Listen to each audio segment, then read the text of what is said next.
कुरान चीख चीख के कह रहा है कि जो नमाज नहीं पढ़ता वो पाकिस्तान के शनाख्ती कार्ड में मुसलमान है, अल्लाह के यहां वो मुसलमान नहीं है। सही मुस्लिम में ये हदीस लिखी रह गई 246 के बंदे के कुफ्र और ईमान, शिर्क और इस्लाम के दरमियान फर्क की नमाज है।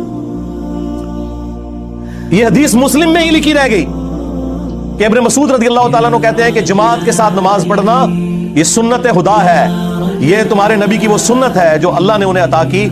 अगर इसे छोड़ दोगे तो बर्बाद हो जाओगे। रसूलुल्लाह के जमाने में अगर कोई बीमार भी होता और दो बंदों के सहारे मस्जिद में आके नमाज पढ़ सकता तो उसकी कोशिश होती कि मैं मस्जिद में जमात से नमाज पढ़ूं, कहीं मुझे मुनाफिक ना शुमार कर लिया जाए। जमात छोड़ने पर रसूलुल्लाह के जमाने में समझा जाता था सल्लल्लाहु अलैहि वसल्लम के बंदा मुनाफिक है। सहाबा किराम को, अहले बैत को कब मालूम था कि ऐसी उम्मत भी आने वाली है जो आपसे बड़ा इश्क़ रसूल होने का दावा करेगी और नमाज एक नहीं पढ़ेगी।